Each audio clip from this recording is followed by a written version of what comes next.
Adaptar um roteiro de cinema para livro é um processo que vai além de simplesmente transcrever cenas e diálogos.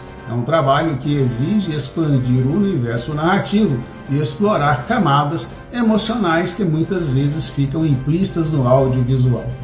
Enquanto o cinema comunica muito por meio de imagens, sons e expressões, a literatura depende exclusivamente das palavras para criar um mundo rico e cativante na imaginação do leitor.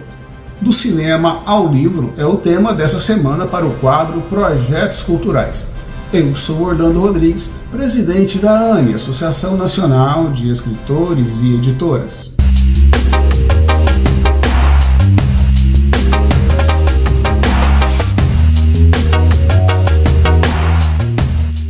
O primeiro passo nesse processo é reinterpretar o roteiro.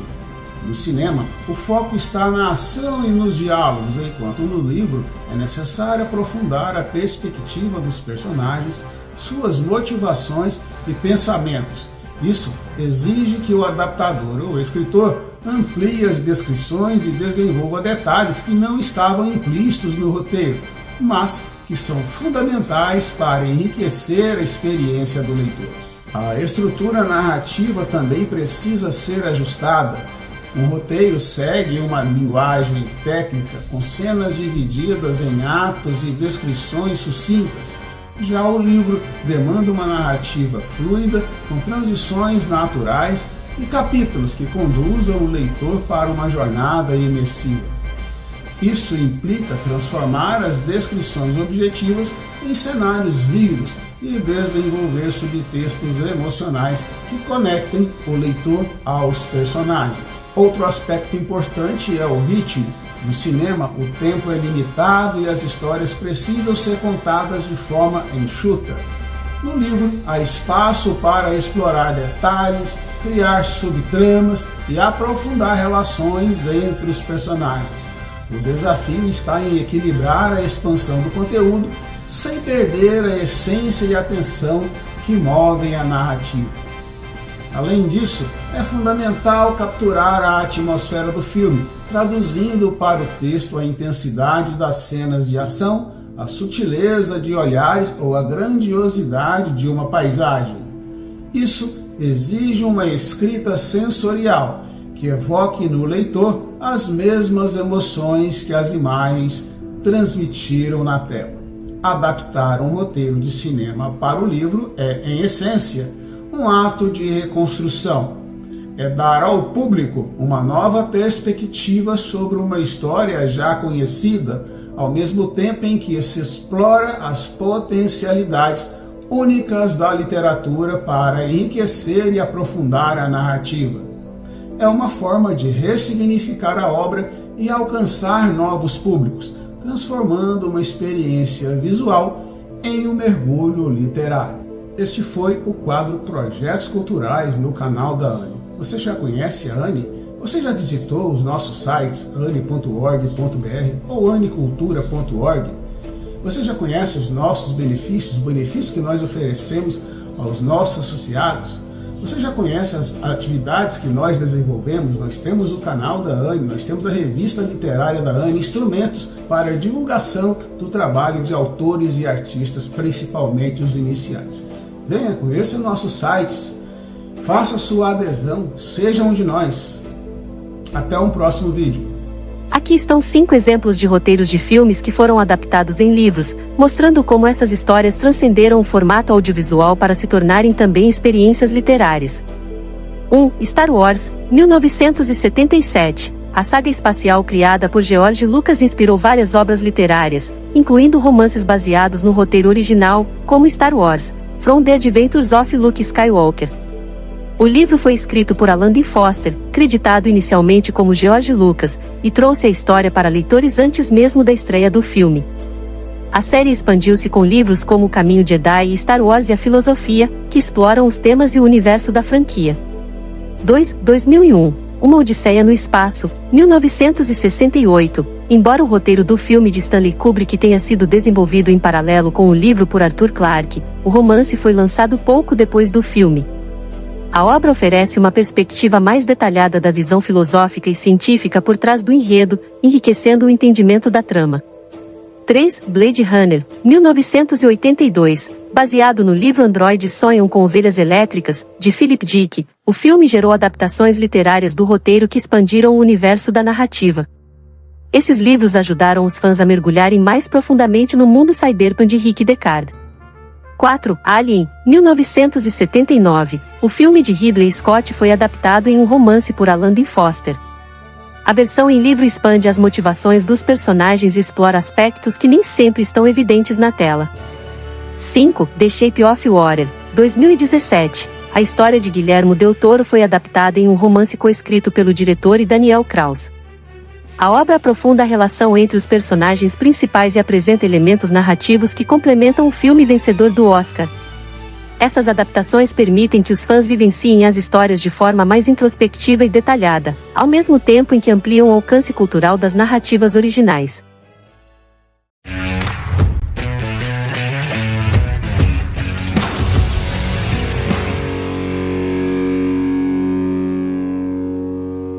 Olá, queridos amantes dos livros! Hoje quero conversar com vocês sobre um tema muito especial: a representatividade na literatura. A literatura tem o poder de construir pontes entre mundos e pessoas. Quando um livro traz personagens diversos, sejam eles LGBTQIA+, negros, indígenas, pessoas com deficiência ou de qualquer outro grupo, ele nos permite mergulhar em perspectivas que talvez nunca tivéssemos vivenciado. Isso não só enriquece nossa visão de mundo, mas também promove a empatia e o respeito.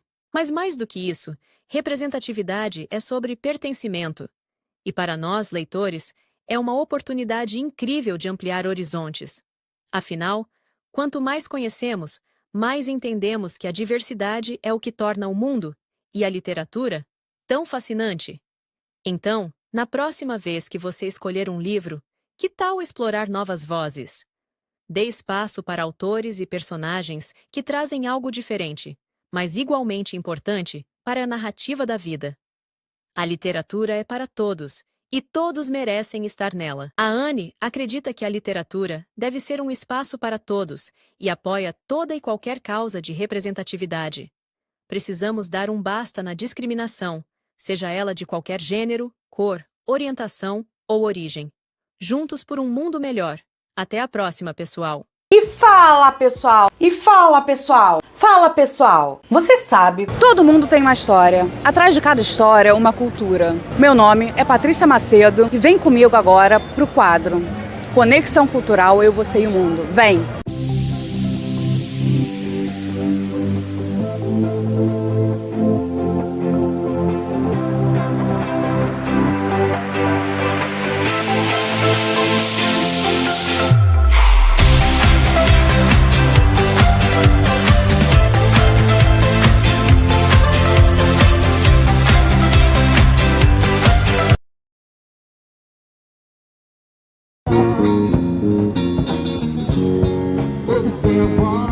Se mexe, cara! Hoje eu tô aqui na Feira Literária em Volta Redonda. Gentileza gera gentileza. É a 5ª edição. Eu vou mostrar aqui pra vocês um projeto super bacana que eu adorei e gostaria de compartilhar. É o projeto Biblioteca sobre Rodas. Vamos conversar hoje um pouquinho com a Sandra para ela nos explicar do que se trata esse projeto, como foi concebido e o que vai rolar. Essa é a Sandra, pessoal. Boa tarde a todos, pessoal da Anne. Bem, esse projeto é uma biblioteca sobre rodas que vai rodar toda a cidade de Volta Redonda, doando livros e recebendo livros também. E a partir daqui a uns 15 dias, mais ou menos, e teremos também, junto com esse palco sobre a Biblioteca sobre Rodas, teremos contadores de histórias. E a Biblioteca sobre Rodas é para todo mundo? Vai rodar todos os bairros? Vai ter troca de livros? Como que é? Como que vai ser isso? Não, vai ser todos os bairros de Volta Redonda. Nós vamos mandar uma listagem para as escolas, para os CRAs, para eles ficarem sabendo antecipadamente, para eles poderem já adquirir os livrinhos deles para doação. Gente, é um projeto que muito me emociona e me empolga. Mas vou trazer mais novidades para vocês desse projeto, porque, como vocês sabem, estou cobrindo, estou fazendo e eu quero saber mais. Vamos acompanhar? Grande beijo! Da Ofélia Ramos Anunciato. Você se lembra dela? Se vocês não se lembram, vão se lembrar e vamos ter aqui um momento nostálgico, mas com muita emoção, muita cultura envolvida e uma história para aquecer os nossos corações. A Ofélia Ramos Anunciato, nossa querida Ofélia, nasceu em 27 de dezembro de 1924 em Itatiba, São Paulo. Era filha de Benedito Ramos e Maria Marques. Cresceu em um ambiente familiar modesto, mas desde cedo mostrou interesse pela culinária, observando e ajudando a mãe na cozinha. Já estão se identificando, já estão lembrando de quem é? Tenho certeza que se você ainda não se lembrou, vai se lembrar já já. Tchan, tchan, tchan, tchan. Durante sua infância e adolescência, a vida escolar foi marcada por uma personalidade curiosa e dedicada aos estudos. Mas foi em casa que ela desenvolveu a sua verdadeira paixão, era cozinhar.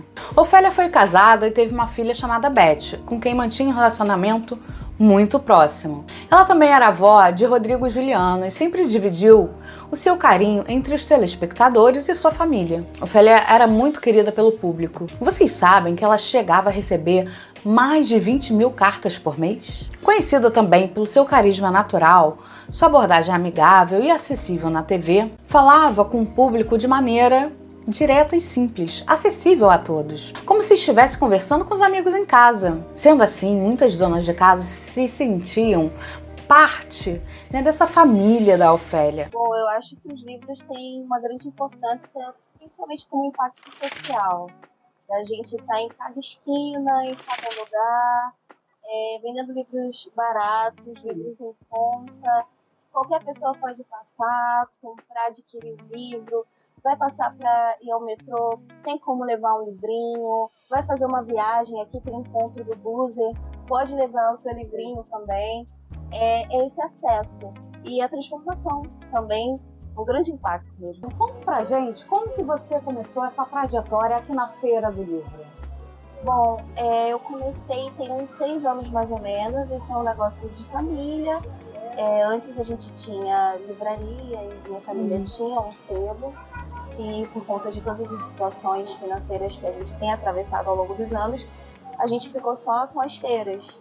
E eu comecei tem uns 6 anos mais ou menos, 6, 7 anos a trabalhar assim, de forma itinerante e ficando mais tempo aqui um pouquinho na Feira da Afonso Pena. Vocês sempre ficam aqui na Feira da Afonso Pena ou tem outros locais que vocês também estão disseminando essa cultura literária e disponibilizando acesso às pessoas? A gente faz feira, sim, em outros bairros. A gente roda tanto da Baixada até a Zona Sul do Rio de Janeiro. Já tem bastante tempo que a gente faz isso, só que a gente encontrou, nesse momento, uma casinha, um lugar que a gente se sentiu mais à vontade de ficar, que foi aqui, na Afonso Pena. E a Sônia, diz pra gente, você assim, nesse meio, lidando com o público diariamente, você percebe o que muita gente fala, que o brasileiro não gosta de ler, não tem acesso? Como que é a sua percepção no dia a dia? Bom, minha percepção não é bem assim. Se a gente for comparado a outros países, até colegas nossos, isso muda. Mas aqui dentro do nosso país, eu acredito que o livro seja muito caro, sim, para o consumo. E é uma das últimas coisas que as pessoas vão pensando em consumir. E cultura, no geral, é muito caro para a gente consumir no nosso país. E que é muito triste, né? Mas se a gente dá oportunidade, a gente consegue colocar um preço mais acessível, muita gente tem curiosidade, sim, e quer ler. Eu estou muito contente. As maiores dificuldades que você vê nesse ramo editorial, Celso? Olha, no Brasil, o principal problema que eu sempre falo e estudo é a falta de escala.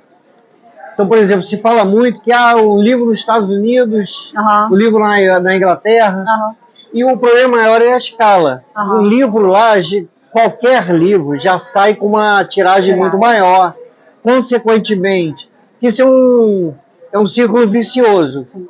O autor brasileiro, ele não é muito lido, ele tem que fazer uma tiragem menor, consequentemente o custo unitário é mais caro, consequentemente o preço de capa é maior, aí o leitor, o poder aquisitivo do leitor brasileiro, em média, não se compara com a Europa e Estados Unidos. Então há esse problema de escala, que não se resolve a curto prazo e nem com nem assim, o Estado pode ajudar, pode subsidiar, mas ele não pode subsidiar tudo de todo mundo o tempo todo. Então não adianta. Então é uma coisa que você tem que resolver realmente a longo prazo, fomentando a leitura. E eu sou um militante conhecido disso, fomento a leitura. Eu participo de eventos, eu dou palestras, e às vezes as pessoas me convidam e eu abro mão de cachê para ir falar com crianças sobre os benefícios da leitura. Tem que vir da base, né? A memória, a imaginação, a criatividade, a capacidade de se expressar. Verdade. Tudo que um leitor tem de vantagens na vida em relação a alguém que não lê, sem falar do prazer da leitura. Sim. De cada um descobrir seu gênero. Geralmente os autores falam assim, é como se eu estivesse gerando um filho. Geralmente falam isso. Sim, você colocar ali no papel. A gente sabe que é uma tarefa que não é só sentar e escrever, tem todo um trabalho por trás. Então, quando você vê o resultado do seu livro, e aí você vê assim, você está num país onde a literatura não é valorizada, você tem portas se fechando o tempo todo, a gente viu livrarias aí se fechando. Então, assim, é difícil, né? Aí eu falei, eu queria fazer alguma coisa para outro autor, não quero só com o meu livro. Que adianta só o meu, tá? E eu tenho vários colegas que estão ali batalhando todo dia, e o livro, né? Eu falei, queria fazer alguma coisa para literatura. E aí eu falei, e se a gente criasse um prêmio? Aí eu conversei com uma amiga minha, que ela tinha, na ocasião, ela tinha patrocinado a publicação do meu livro. Falei para ela, o que você acha da ideia? E ela falou, eu acho interessante. Aí eu falei, então vamos arriscar, vamos. Aí eu convidei duas blogueiras, porque eu falei, é uma forma de divulgar o prêmio delas, né? Para fazer parte da comissão, e a gente colocou a cara a tapa, foi lá, fez, e chegamos ao 5º ano, né?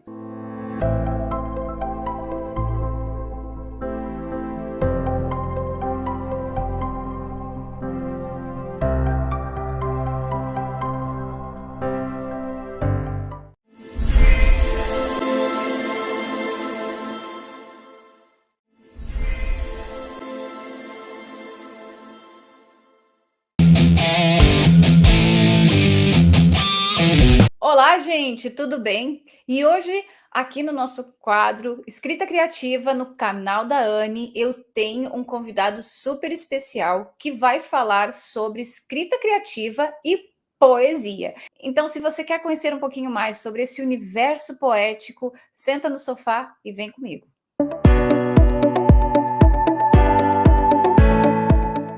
Então, a poesia e a escrita criativa estão muito ligadas. E hoje nós vamos conversar um pouquinho com o escritor, professor, que vai nos explicar um pouquinho sobre essa magia poética. Nós vamos conversar um pouquinho hoje com o Freitas Júnior. Tudo bem, Freitas? Oi, tudo bem? Prazer de ter você aqui hoje comigo. Olá.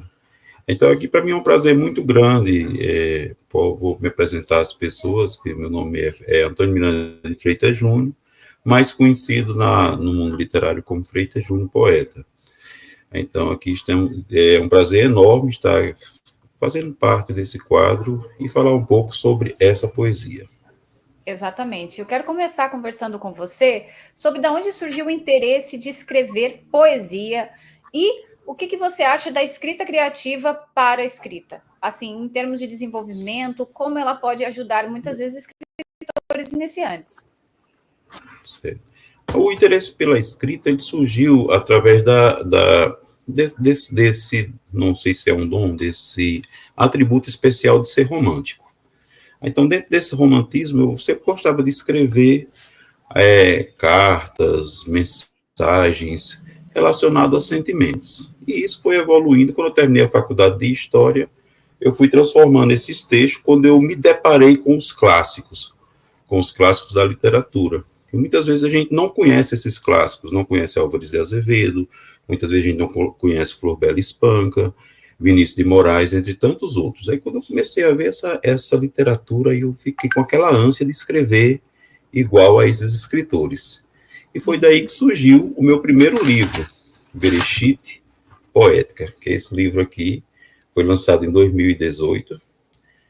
Bereshit Poética Bereshit é uma palavra hebraica que significa princípio, origem, Gênesis.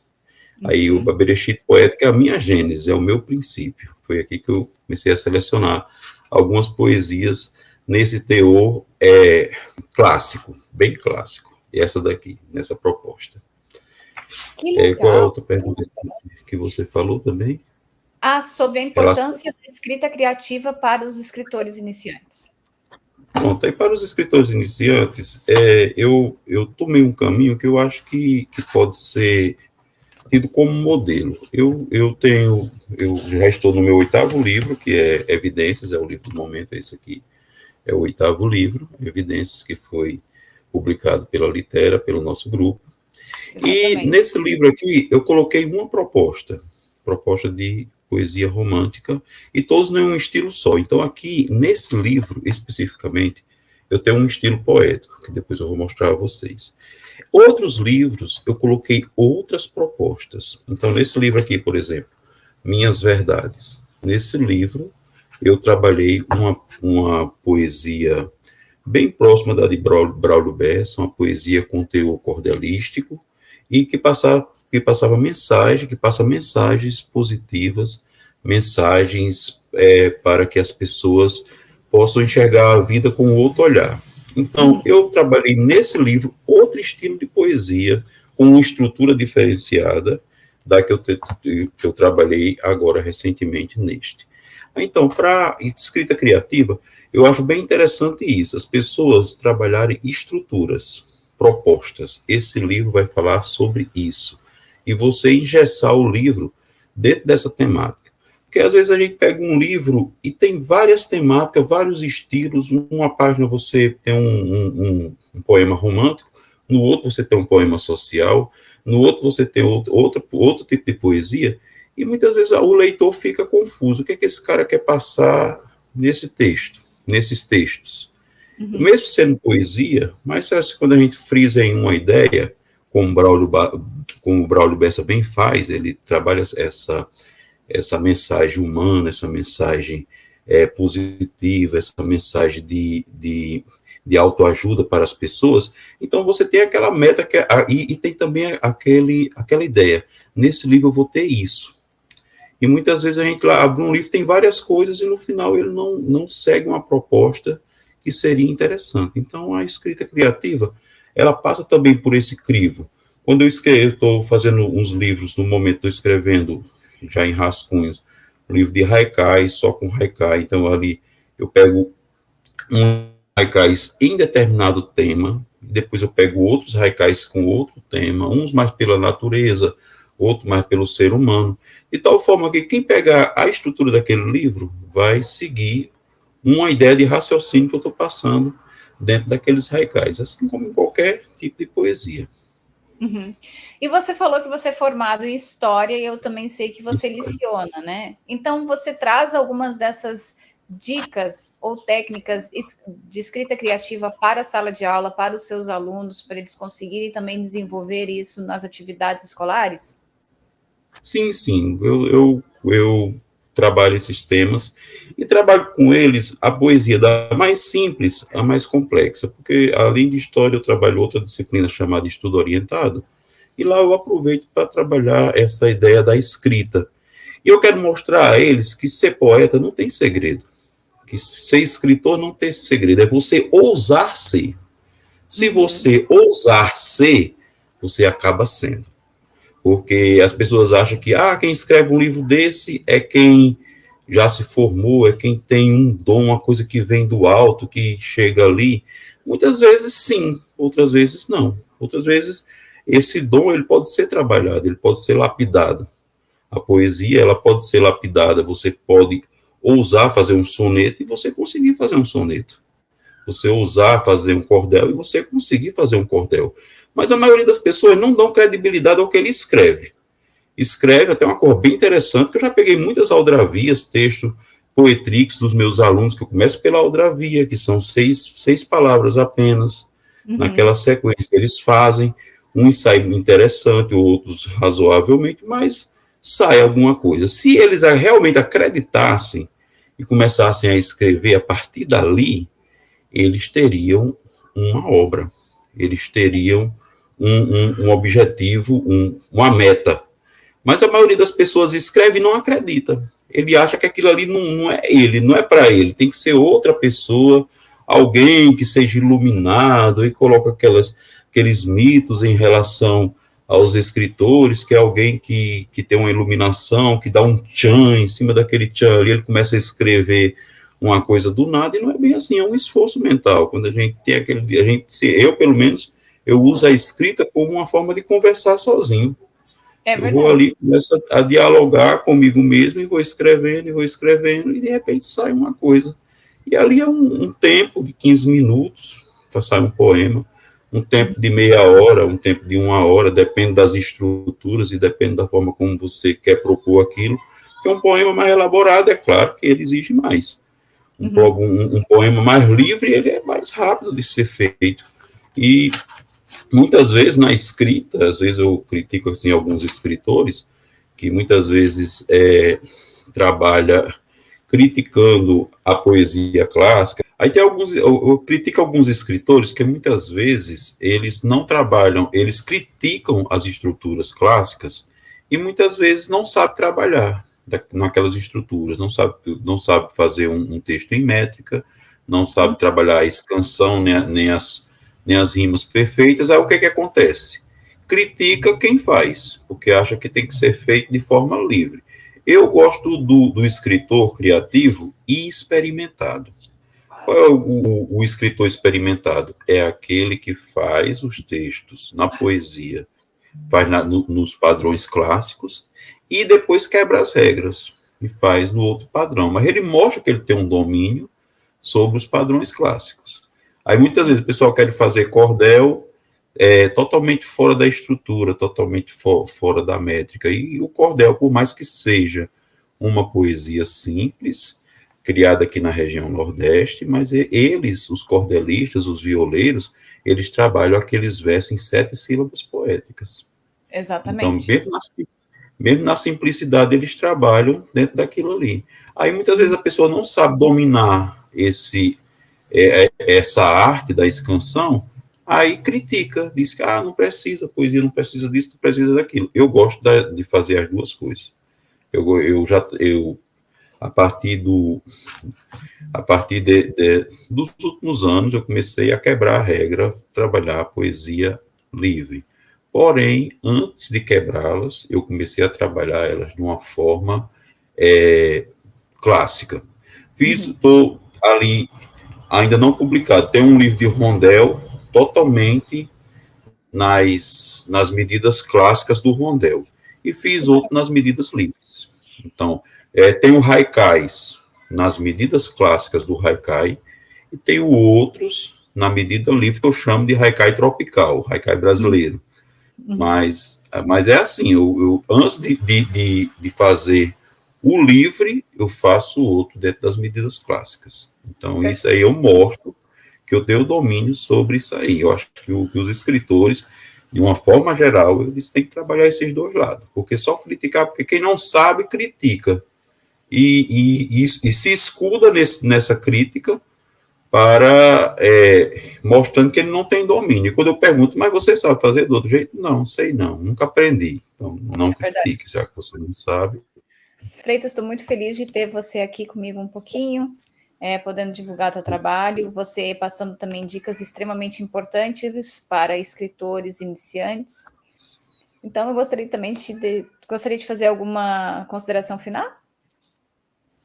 Eu me sinto lisonjeado por estar aqui nesse momento, representando 2 cidades importantes aqui na nossa região. Eu sou filho de Riacho da Cruz e também sou cidadão alexandriense. Parabéns. Muito obrigada. Ah, obrigado. E eu espero que você tenha gostado dessa entrevista e dessas dicas. Lembrando que eu tenho meu quadro de escrita criativa aqui no canal da Anne todas as sextas-feiras, a partir das 22 horas, na rede UTV. Eu te vejo na próxima semana. Tchau, tchau! Tchau, muito obrigado.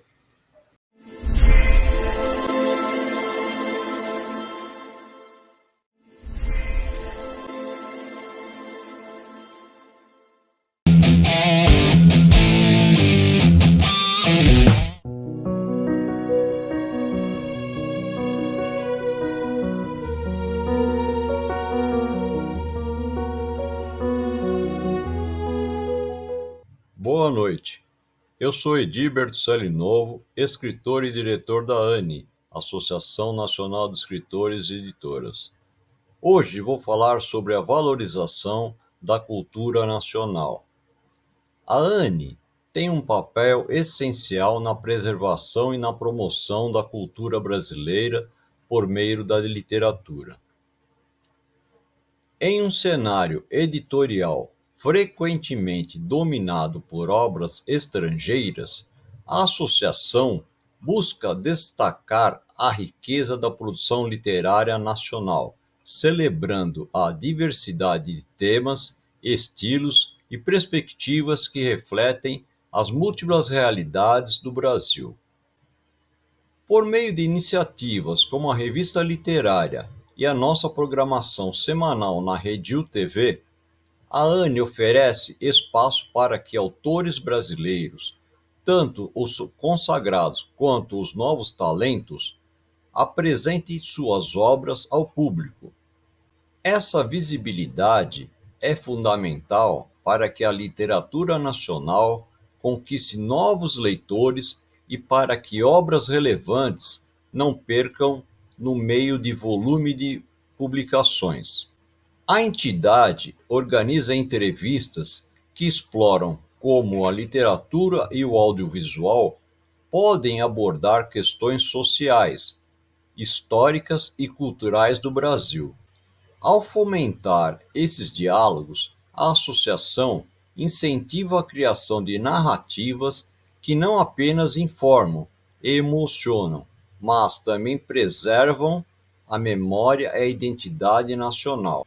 A ANE é de extrema importância no cenário nacional, pois atua como um guardião da literatura e cultura brasileira.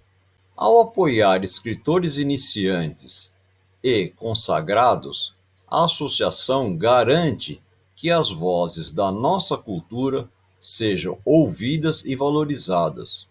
Através de suas iniciativas, a ANE não só celebra a riqueza da nossa produção literária, mas também fortalece a identidade cultural do Brasil. É por meio desse trabalho dedicado que a ANE contribui para a perpetuação da nossa memória e do nosso patrimônio cultural, garantindo que a literatura nacional continue a florescer e a inspirar futuras gerações. Vou ficando por aqui, desejando um excelente final de semana a todos.